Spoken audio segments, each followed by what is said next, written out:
warahmatullahi wabarakatuh.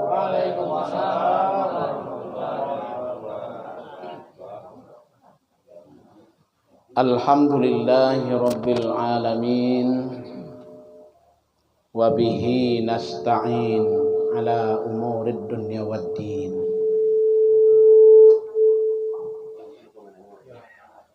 Ashhadu an la ilaha illallah wahdahu la syarikalah, wa ashhadu anna Muhammadan abduhu wa rasuluh sallallahu alaihi wasallam la nabiyya ba'dah. Allahumma salli wa sallim wa barik ala Muhammad wa ala alihi wa ashabihi ajma'in. Isma'u ma qala Allah ta'ala fil Qur'anil Karim. A'udzu billahi minasy syaithanir rajim. Wan nazi'ati gharqa wan nasyitati nashta was-sabihati sabha fas-sabiqati sabqa. Taqabbalallahu minni wa minkum, taqabbal ya karim. Ayat yang kita jadikan dasar kajian takziah kita malam ini, surat An-Nazi'at ayat 1 sampai ayat keempat. Bersyukur kita kepada Allah, malam ini Allah izinkan kita semua untuk datang ke rumah Ahlul Bait dalam rangka melaksanakan sunnah Rasul. Dua macam bentuk kunjungan ke rumah saudara kita. Pertama namanya tahniyah, yang kedua namanya takziah. Tahniyah mengunjungi saudara kita yang sedang bergembira, bertambah gembiranya dengan kedatangan kita. Biasanya kalau tahniyah ini bapanggil syukuran naik haji, walimatul urs, pesta pernikahan, akikah anak cucu, itu bertahniyah namanya. Nyolah kadang juatinya, batambah kadang hatinya, dan punya hajat dengan kedatangan kita. Ibu hati nan punya hajat lah diimbau orang, lah dipanggil tapi tidak datang. Sehingga bertanya-tanya, kalau salah ambo, ada ambo orang tibo sampai ambo. Ibu hatinya. Yang kedua namanya takziah, mengunjungi saudara kita yang sedang berduka. Babagi duka tadi dengan datangnya Allah. Tidak sekedar Ahlul Bait yang merasakan duka, tapi awak bersama. Maka ayat yang dibacaan dek cucu na meninggal tadi, bunyi ayatnya, alladzina iza asabathum musibah qalu inna lillahi wa inna ilaihi raji'un. Kalimatnya memakai kata inna, tidak inni, bako inna. Karena bersama di sini sesungguhnya kami. Kalau kami tidak seorang, banyak. Tapi kalau pakai kata inni, sesungguhnya aku. Maka ketika datang sebuah musibah, alladzina iza asabathum musibah, orang-orang yang apabila didatangi sebuah musibah, lantas dia berkata, qalu inna lillahi wa inna ilaihi raji'un. Sesungguhnya kami milik Allah dan kami akan kembali kepada Allah. Kalau seandainya yang dapat musibah saja merasakan duka, maka tidak dipakai kata kami. Dipakai kata kami, ikon anacok dikecian de orang Minang. Mampacalian mungko nan sabar, hati nan sama-sama rusuh kepada ahlul bait di situ untuk berbagi duka, bahwa duka ini bukan hanya milik ahlul bait tapi milik awak bersama. Kok barek duka itu kita bagi kini bang. Nan dirasuan de ahlul bait, awak nan datang ko merasukan lo, rasa kehilangan bang. Kemudian berselawat kepada Rasulullah, Allahumma salli ala Muhammad wa ala ali Muhammad. Kepada Rasulullah yang telah membawa umatnya dari alam jahiliyah sampai kepada alam Islamiyah. Segala bentuk penghormatan kepada tokoh-tokoh masyarakat, tokoh agama, tokoh adat, tokoh pemerintahan, ibu-ibu bunda kandung, pengurus masjid, pengurus kongsi, semua kita yang hadir, mudah-mudahan kita dalam keadaan dirahmati oleh Allah Subhanahu wa taala. Tiga bagian kajian awak ini. Pertama, kajian kita untuk almarhum.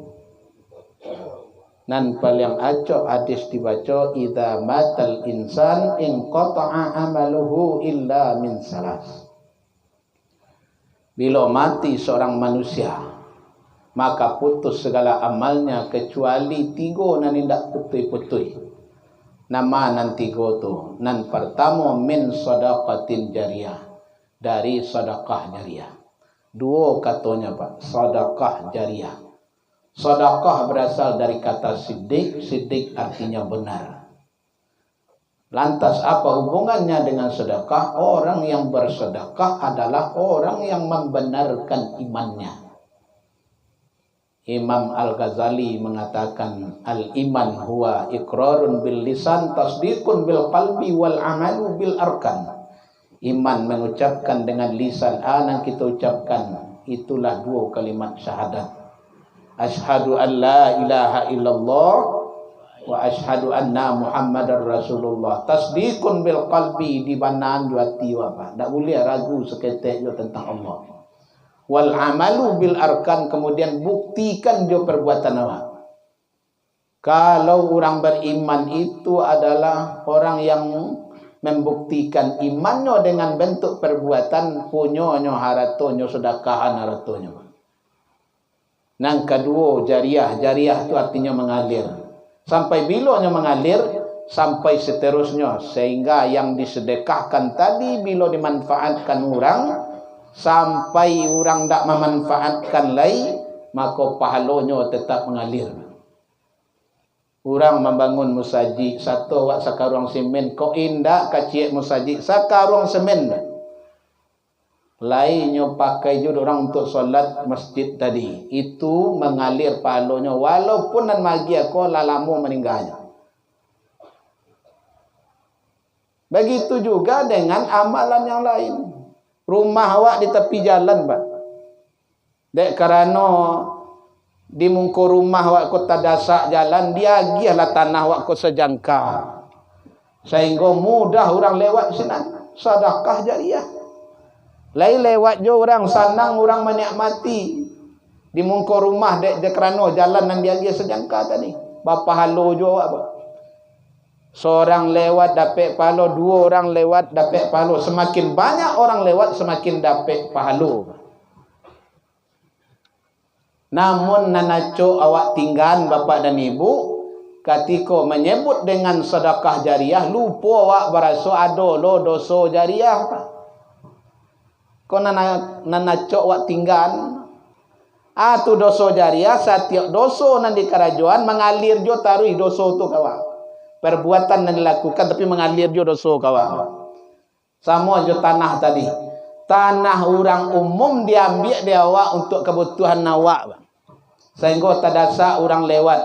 Manyumpah je orang lewat. Dek, kok nyo lagi nyo lah tanah seketik ko sanang wak lewat sekolah. Tapi ndak kerana awak ambil jatah orang banyak tadi. Mau pe orang nak lewat badoso je lewat tadi. Semakin banyak orang lewat, semakin banyak doso dia. Ada dosa jariah na lain Bapak dan Ibu. Kini dek kerana zamannya lah zaman teknologi, zaman handphone, zaman Android Bapak dan Ibu. Kini orang mencari piti je badoso. Anak-anak awak, cucu-cucu awak kini Bapak dan Ibu, tolong hati-hati bana. Nyobuwe nyolah video nan isi video ko memamerkan auratnya. Nyo tonton taruh hidup orang Pak. Semakin banyak orang menonton, semakin banyak lo dosa nan dapatnya. Bila dosa ko nyo habis, katiko lah nyo apui nyo video nanyo buat nanyo kirim melalui media tadi baru habis Pak. Tapi selama itu tidak dihapusnya. Nyo buatnya di usia 5 balik Pak. Ketika nyo di SMP nyo buatnya lah video memamerkan aurat. Lah bau umur 70 ada je video ko lah mati lo nyo 10 tahun nang kadatang 80 tahun nyo lamunyo dak mambuat itu. Nyo tonton jo orang mengalir jo dosa nyo tari. Aku nak cok wak lupuan Pak. Kalau sedekah jariah kami buat sedekah. Layak dosa kebaikan kami satu. Tapi ketika berbicara persoalan dosa jariah tu awak lupa Bapak dan Ibu. Iku ingian bana lah kana awak. Ba makanya buatnya tak itu. Semakin nyo buat video memamerkan aurat, semakin banyak orang menonton, semakin banyak orang mensubscribe, semakin banyak orang like-nya. Semakin banyak orang menonton, semakin datanglah piti kayaknya Pak. Nyobayilah dek YouTube piti. Piti nan dapat tak itu tu piti ndak elok. Kau nak perlu mana? Caliaklah kini Bapak dan Ibu. Kalau dicaliak media, kita sekarang Bapak dan Ibu, na'udzubillahi min zalik, itu yang terjadi. Berlindung awak ke Allah dari hal yang demikian. Mudah-mudahan awak nanti dalam ko anak awak, cucu awak, cici awak jangan sampai terjerumus kepada itu. Makanya apa dan Ibu, ko ada anak, cici, cucu segala macamnya, preso juga lah HP-nya, anaknya buahnya di anak ko. Nan kedua Bapak dan Ibu, nan mengalir pahalanya kepada yang bersangkutan adalah au ilmin yantafa'u bi, atau ilmu yang memberikan manfaat ke orang nan bersama. Nyuajan ilmu nan bermanfaat satio wakatu ilmu tadi itu mengalir jualah pahalanya kepada yang bersangkutan. Makanya disebutkan di dalam hadis Nabi, sab'un yajri, ada 7 yang akan mengalir pahalanya, wa huwa ajruhunna fi qabrihi ba'da mautihi. Kalau orang telah meninggal, mengalir tarikh pahalanya, salah satunya adalah man 'allama ilman, orang nan suka majan ilmu. Ilmu nama nan diajan tidak ilmu yang bersifat ilmu agama saja, tapi seluruh ilmu yang memberikan manfaat tetap mengalir pahalanya. Kini nan dipisah-pisah ilmu dak orang. Di masa abad kejayaan Islam dak ilmu ko dak dipisah dak orang dak. Abad ke-7 disebut dengan abad kejayaan dan keemasan umat Islam. Sehingga pada waktu itu dipadukanlah antara ilmu umum dengan ilmu agama. Kalau kini berpisah-pisahan ilmu, padahal sumber ilmu itu satu. Katakanlah ada namanya Ibnu Sina. Ibnu Sina adalah seorang ahli di bidang kesehatan dan kedokteran. Nyo mengarang sebuah buku namanya Al-Qanun fit Tib, buku tentang penyakit dan obat-obatan. Tapi Ibnu Sina di samping ahli kedokteran, inyo ahli di bidang fikih. Hafal deknyo ayat apa, deknyo hadis Pak. Sehingga ketika ilmu kesehatan yang ada di dalam dirinya dipadukan dengan ilmu agama, sehingga rancak jadinya Pak.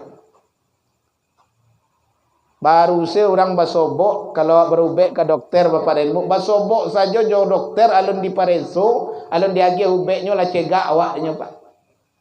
Karena nyo melayani dengan hati. ada keterkaitan sambung rasa hati antara yang berobat dengan yang mengobati. Yo sungguh-sungguh kerana Allahnya melakukan.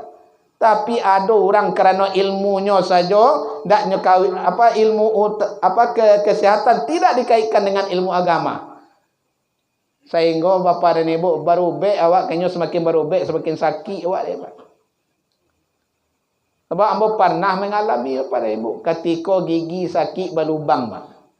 Entah dek kerana memang caranya ndak pandai atau kerana ilmu agamanya kurang, baru sekali dibuka mulut awak nyo senter pakai apa tu, hanya tanya sekali lagi masuk gigi apa aja. Kan tambah sakit awak ni tu, Pak. Tapi padukanlah dengan ilmu agama, jua hati, Pak. Sabara kaburu orang, sabara penyakit orang tu, katakan kata-kata yang memberikan manfaat. Senang dah. Kemudian yang ketiga bapa dan ibu yang mengalir pahalanya kepada almarhum adalah awaladin soleh, anak yang soleh. Yad'ulah, yang selalu mendoakan kepada kedua orang tuanya. Bapa dan ibu sedang jamaah yang dirahmati Allah. Yang kedua bagian kajian awak bapa dan ibu untuk awak nan bersama. Dasarnya kajian malam kini surat An-Nazi'at ayat 1 sampai ayat nang kampe. Wan nazi'ati gharqa, demi malaikat yang mencabut nyawa dengan keras. Wan nasyitati nashta, dan demi malaikat mencabut nyawa dengan pelan. Wasabihati sabha, dan demi malaikat yang bertolak mengambil roh orang yang telah dicabutnya. Fasabiqati sabqa, dan malaikat yang berlomba-lomba untuk mengambil roh orang yang telah diambil dari jasadnya. Di ayat ini bapa dan ibu, rupanya ada ampe malaikat yang disebutkan oleh Allah. Kalau salamuka awak tahu bahawa malaikat yang bertugas mencabut nyawa itu adalah malaikat maut atau Israel, orang menyebut Israel. Tapi dalam ayat tak ada Israel, Pak. Yang ada malakul maut, yang ada malaikat maut. Ambo mengibaratkan bapa dan ibu, malaikat maut itu bukan satu malaikat, tapi dia sebuah dinas itu, Pak. Jadi kalau ada dinas bapa dan ibu, malakul maut itu sebuah kedinasan. Bagaimana kau awak sabut sebuah kedinasan? Karena nak mencabut nyawa tadi itu tidak seorang orang yang berperan, tidak seorang malaikat yang berperan. Saya baca dalam kitab Dakhaikul Akbar karangan Imam As-Suyuti bapa dan ibu, rupanya ketika seseorang akan meninggal itu berperanlah beberapa malaikat. Ada yang tugasnya mencabut dari ujung jari sampai ke lutut, seorang malaikatnya. Dari ujung lutut ke pinggang ciek lo malaikatnya. Dari malaikat ke tenggorokan ciek malaikatnya. Dari tenggorokan keluar melalui ubun-ubun tu ciek lo malaikatnya. Setelah roh keluar adalah malaikat yang akan mengantarkan langsung kepada Allah Subhanahu wa taala. Maka di ayat tadi wan nazi'ati gharqa, demi malaikat mencabut nyawa dengan keras. Siapa dicabut nyawanya secara keras bapa dan ibu? Yang pertama lihat nanti surat Al-Anfal ayat nan ke-30 nan ke-50.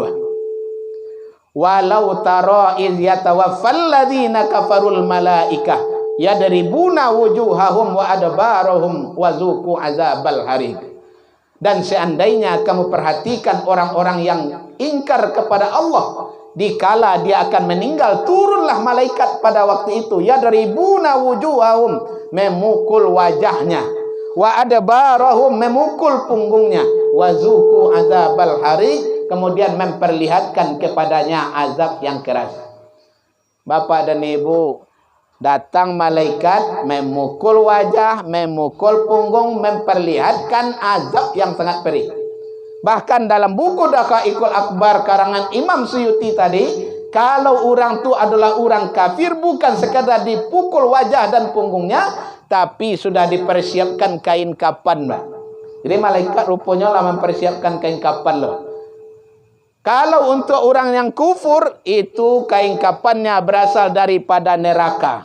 Kemudian baunya itu sangat busuk sekali, Pak. Cuma dia awak tak tahu bau dah. Dan rasa sakitnya mati itu dia awak pun tak tahu, Pak. Tak dia tahu dah Allah kawak. Andaikan dia tahulah kawak ba rasa sakit mati itu, tak kata lok gai nak awak makan le Pak. Tak kata gigit gai nasi dia awak ni. Ba makan tak gigit. Begitu memikirkan tentang awak akan berhadapan dengan sesuatu yang sangat menyakitkan. Bapak dan Ibu sedang jamaah takziah rahimakumullah.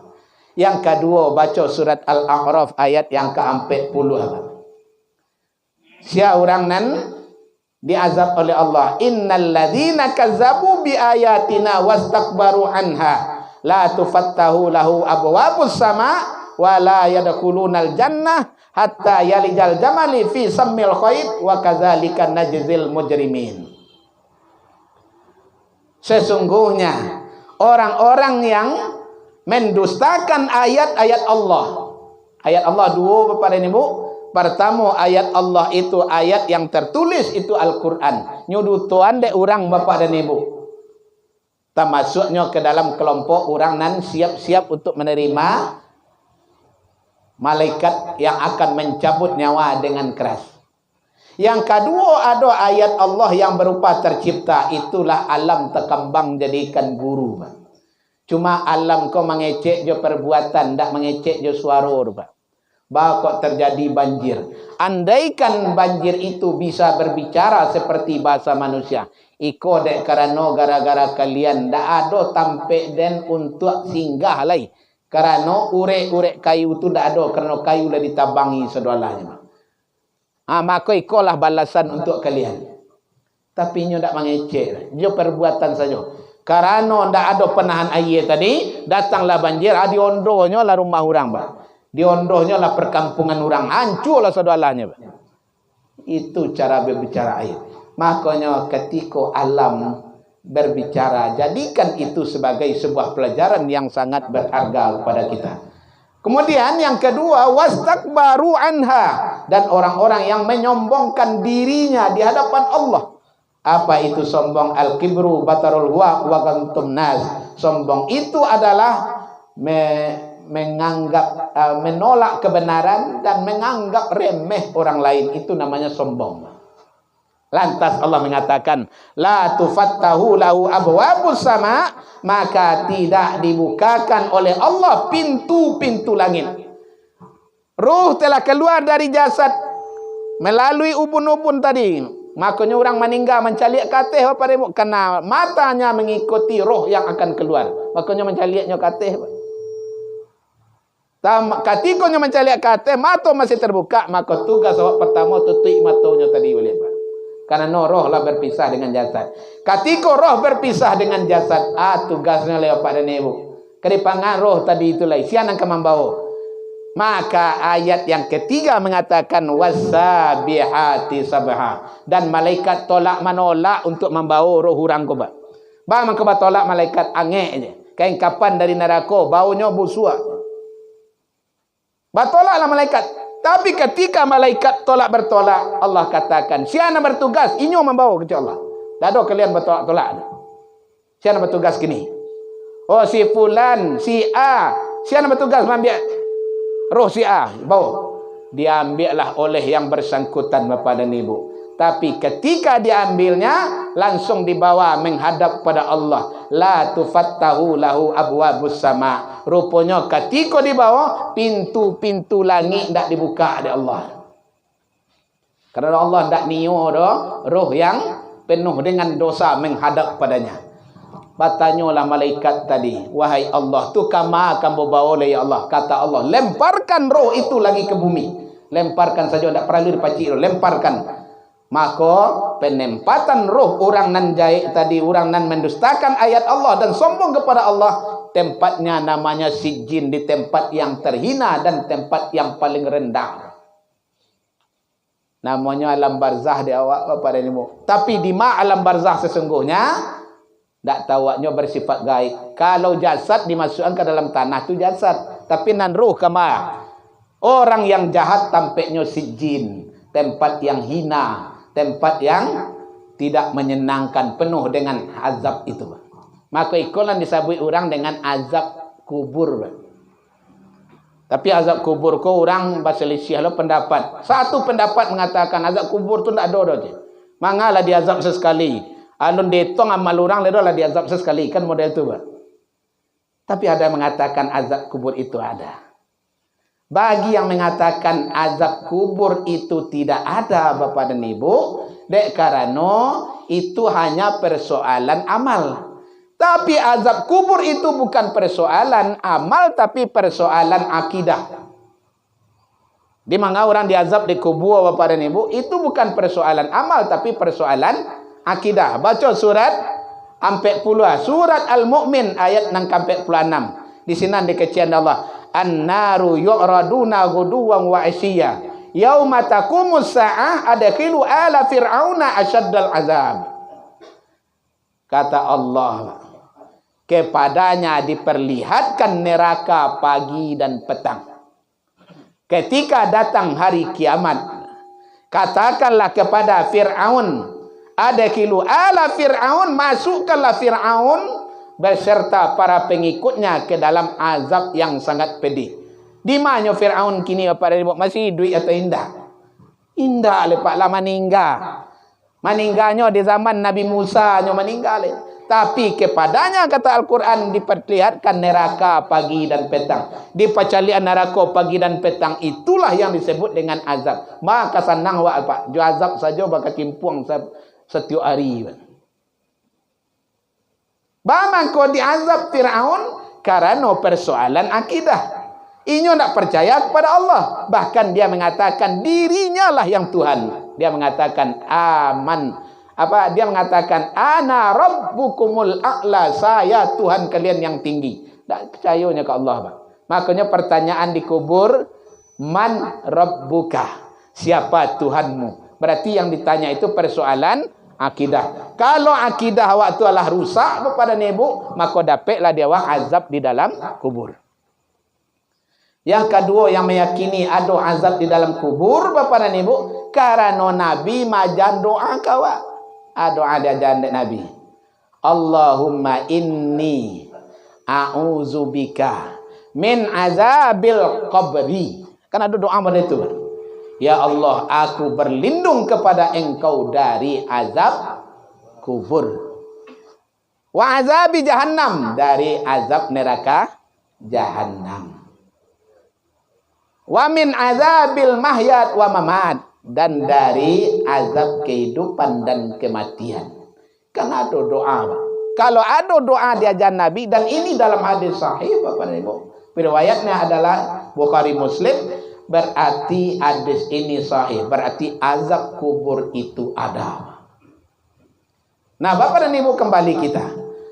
La tufattahu lahu abwabus sama, lemparkan saja ke bumi lagi, tempatkan dia di tempat sijin. Di tempat sijin kelak penuh dengan azab.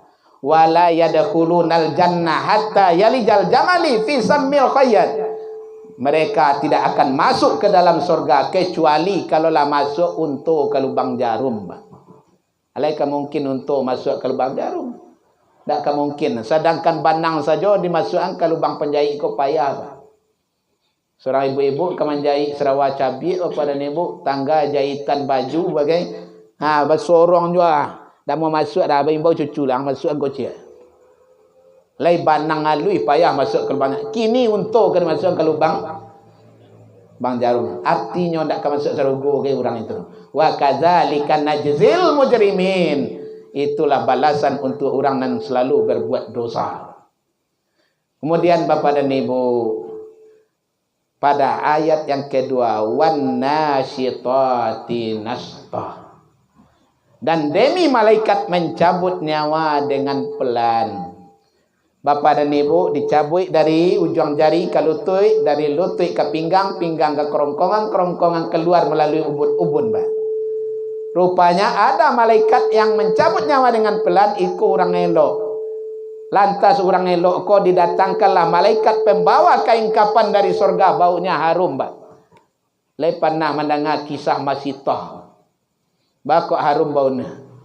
Itu membuktikan bahasanya orang yang teguh pendirian. Bah mangkong Presiden Turki, Turki ko presiden atau perdana menteri lah. Mustafa Kamal Atatürk tu kan busuk baunya menjelang meninggal bah. Karena azannya ganti dengan bahasa Turki. Sembayang tak boleh. Musajid boleh dipergunakan untuk sampai minum-minuman kare. Sehingga akhir hayatnya membusuk bah. Busuk kau tak bisa doktor mau bendak basuh penyakitnya, tapi bau kare. Bau kare kau bukan kalau tinggalnya di situ, bukan di dalam rumah kau saja. Sakampung orang membaunan bah. Kalau ayam mati paling-paling sampai je 5 buah rumah nang kanai dek baunya. 5 ayam mati ke bah. Iko sakampung tak bau dek orang baunya. Bapak dan Ibu. Lantas karena baunya harum itu, fasabiqati sabqa. Lantas malaikat berebut untuk membawa ruhnya menghadap kepada Allah. Kecek malaikat dan seorang biadan membawa. Kecek dan seorang den membawa. Kecek Allah mangalo kalian para buyan. Siapa bertugas membawa nyawa ruhnya tadi? Inyo bertugas membawa. Lantas dibawa, dibukakanlah pintu langit Bapak dan Ibu, ditempatkanlah dia di tempat yang terindah namanya Illiyin, tempat yang menyenangkan. Sehingga orang ngecehan sakalo sedenya sampai di kiamatnya. Dah ada terganggu, bapa kau tak terganggu, nya tak digaduh le Pak. Tanang senyonya le. Dah ada diazab di sini. Bapak dan Ibu, maka inilah yang dikatakan oleh Allah dalam surah An-Nahl ayat yang ke-32. Alladzina tatawaffahumul malaikatu thayyibin yaquluna salamun alaikum udkhulul jannah bima kuntum ta'malun, yaitu orang-orang yang diwafatkan secara thayyibin. Yang thayyibin tu wafat dalam keadaan baik. Malaikat mencabut nyawa jopelan, kemudian ketika inyo dicabut nyawa diucapkan no salamun alaikum udkhulul jannah, selamat kamu telah masuk ke dalam surga. Kini tugas awak Bapak dan Ibu, supaya di akhir hayat kita menjadi akhir yang thayyibin itu. Kalau awak biasanya nyebutnya dengan husnul khotimah. Jadi husnul khotimah ko dak doa orang di WhatsApp dah Pak.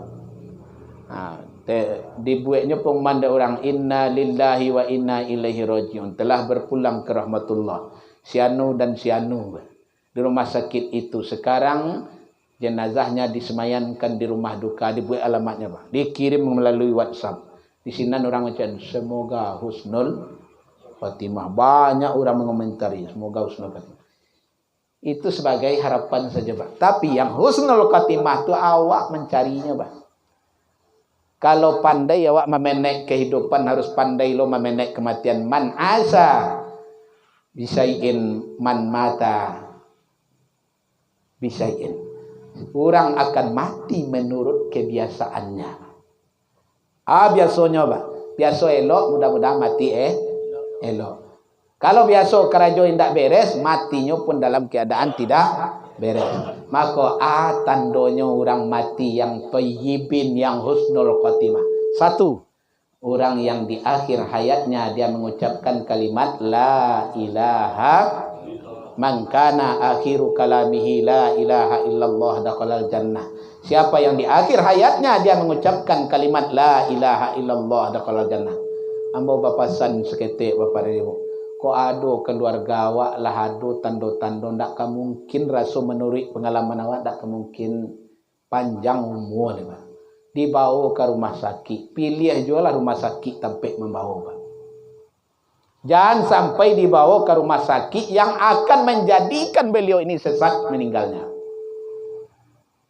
Yang kedua Bapak dan Ibu, ko iyo harus dimasukkan ke rumah sakit. Kecek dokter iko yo harus perawatan khusus, masuk ke ruang HCU. Dicari orang nang sakit ko rasa awak yo lah tipih.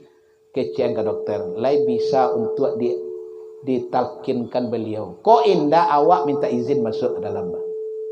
Tapi rasanya biasanya di ICU itu kalau lah tidak memungkinkan, dokter biasanya lah nyagiah kesempatan. Keluarganya boga seorang masuk ke seorang ke dalam. Jangan lupa membisikan kalimat la ilaha illallah. Maka harus dibisikan. Beliau tu rajin sembahyang Ustaz. Beliau tu rajin membaca kalimat tahlil tu.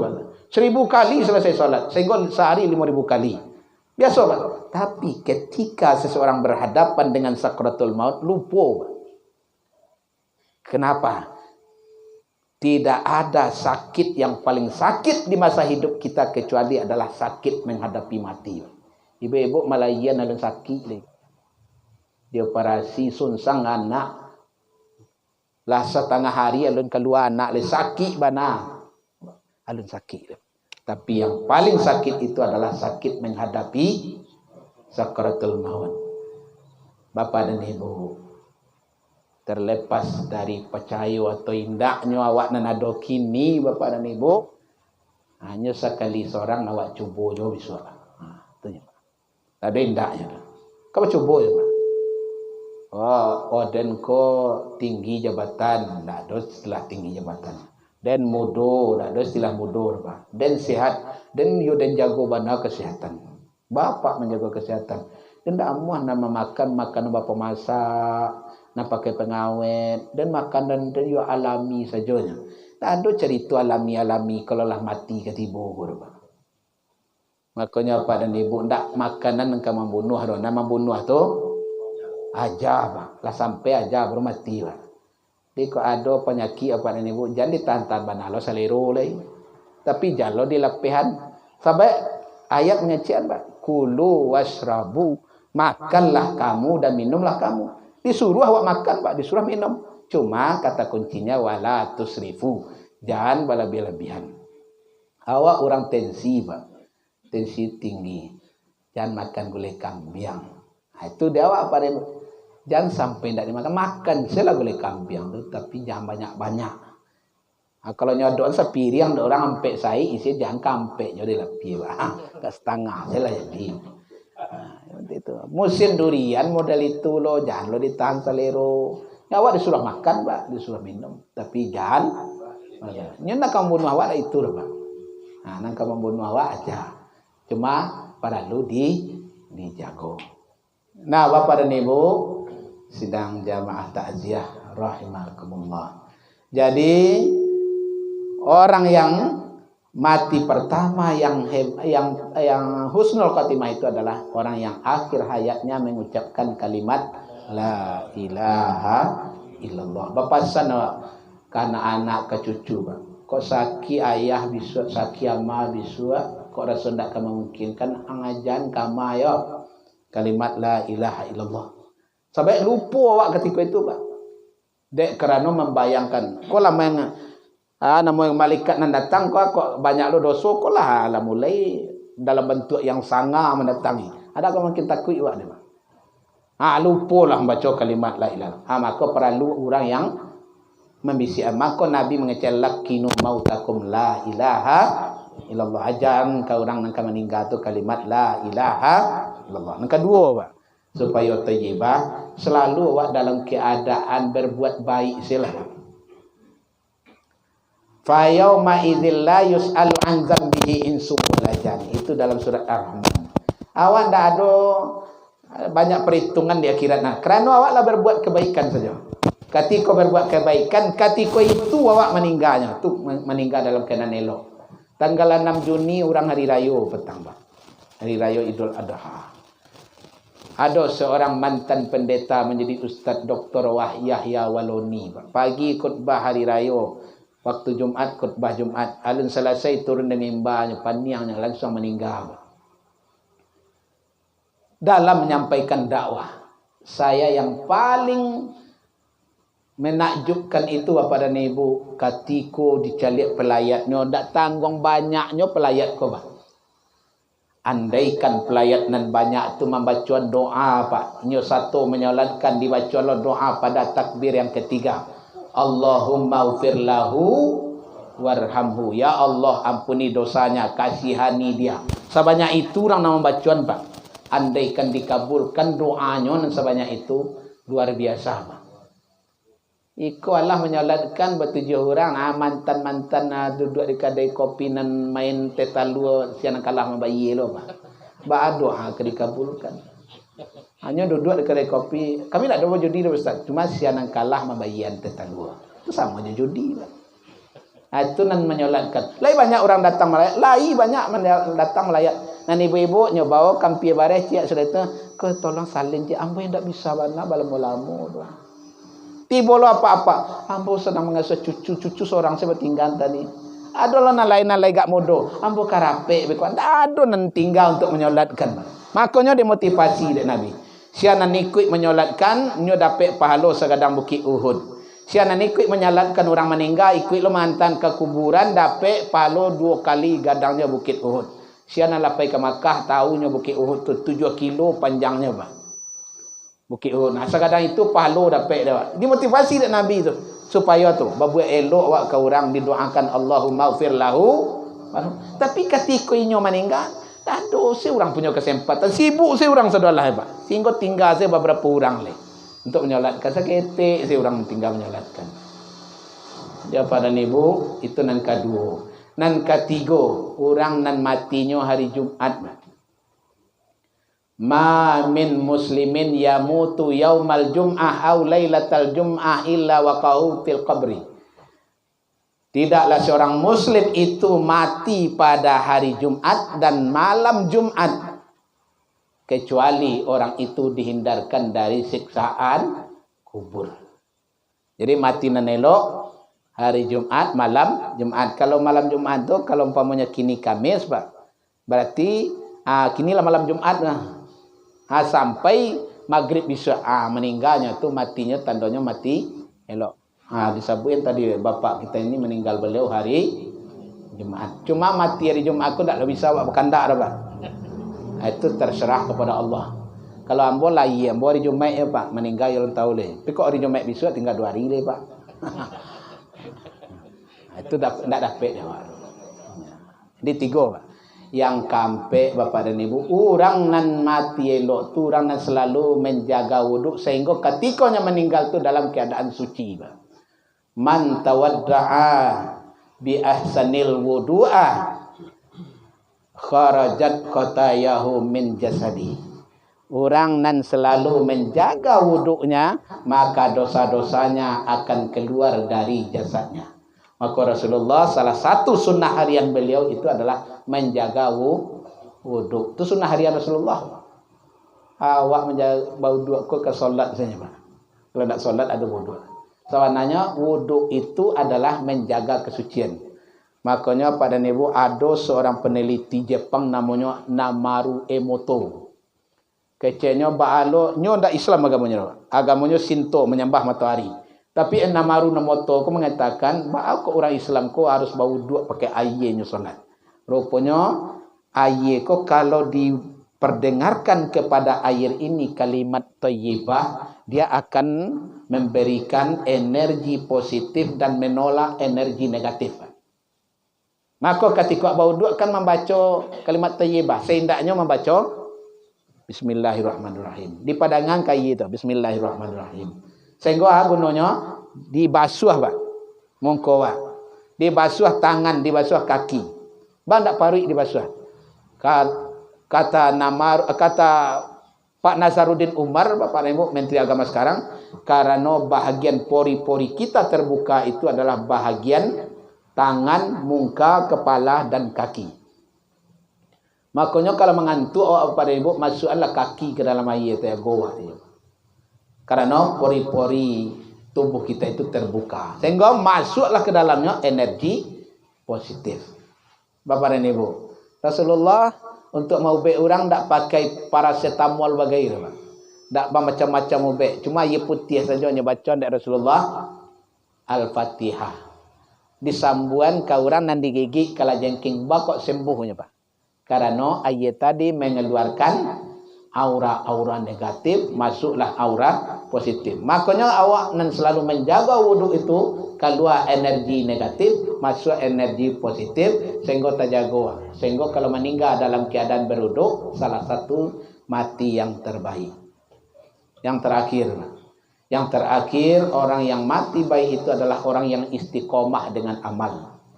Innal ladzina qalu rabbunallahu tsumma istaqamu tatanazzalu alaihimul malaika alla takhafu wa la tahzanu wa abshiru bil jannati allati kuntum tu'adun. Sungguhnya orang yang berkata Allah sebagai Tuhan dan istiqomah, datang malaikat, jangan engkau takut, jangan engkau gentar. Maka ketika dia meninggal diperlihatkan surga yang penuh dengan kenikmatan sesuai dengan yang dijanjikan Allah. Di istiqomah saja. Kata Rasulullah, amal yang paling dicintai Allah itu adalah amalan yang istiqomah awak melakukan walaupun amalan itu keteh. Ahabbul a'mali ilallahi adwamuha wa in qallah. Amal paling dicintai oleh Allah adalah amal yang dilakukan secara istiqomah terus menerus, Pak. Walaupun amalan tu ketek. Pamonya pai subuh tu, Pak.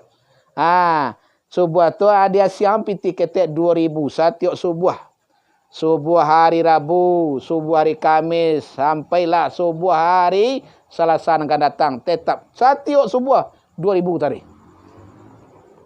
Itu baik pada ibu. Amal yang paling dicintai daripada 100.000 tapi setahun tak pernah berinfak lagi. Bamang kau nak berinfak kerana ingat Tuhan tu sekali setahun. Tapi berbeda je orang nak ingat Tuhan sekali sehari, Pak. Tiap hari. Tekanannya. Itu baik, Pak. Jadi amal tak perlu kadang-kadang tapi rutin nak melakukan. Terjaga keistiqomahan. Ada non istiqomah orang dengan salat berjamaah. Siapa tu, Pak? Abdullah bin Umi Maktum. Abdullah bin Umi Maktum. Itu orang buta, sahabat Nabi yang buta, Pak.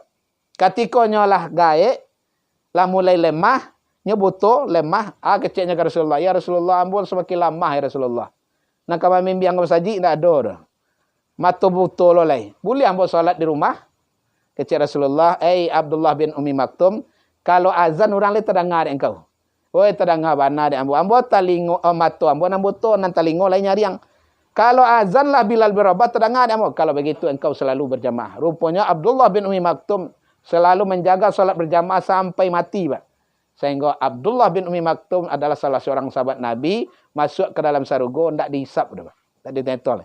Nanya jago hanya salat berjamaah saja. Mungkin awak banyak amalan lain yang bisa jago, Pak. Mungkin puasa Senin Kamis atau puasa Daud. Pokoknya amalan ndak barek-barek, Pak. Atau infak nan terjago dia awak tadi, atau setiap hari bersedekah makanan dan lain sebagainya. Atau setiap Jumat, Pak. Kini kan musimnya Jumat barakah. Boleh. Sehingga ada seorang jamaah tetap beliau seperti itu.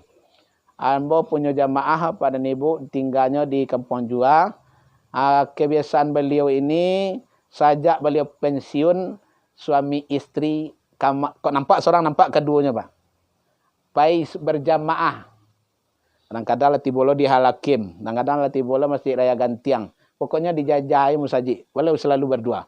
Pak kok tarik modeko apa? Apa kerja lebih Ustaz? Kini memperbanyak tampek-tampek beribadah lagi. Beliau jago itu, Pak.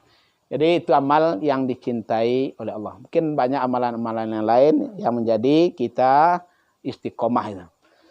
Kemudian Bapak dan Ibu, terakhir kepada Ahlul Bait sekeluarga, pertama tentu tabah dan sabar menerima cobaan ini.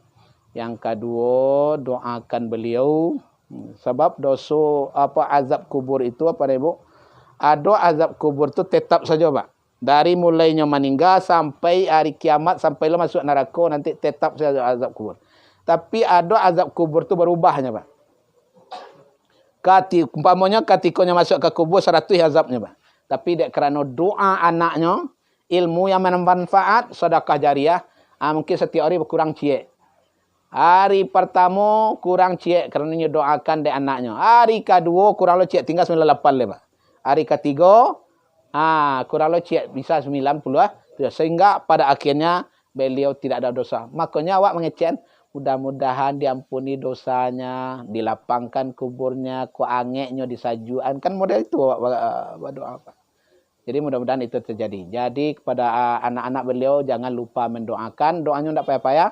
Allahumma firli wali walidayya warhamhuma kama rabbayani shaghira. Kemudian yang ketiga, ko ado utang piutang beliau yo batanyuan, ko ado namanya kui yutang segera lunasi. Kemudian yang kampe sampaikan kepada kawan-kawan beliau, ko ado kaum beliau yang masih hidup, kecian beliau lah mendahului, ko ado salah beliau mohon dimaafkan.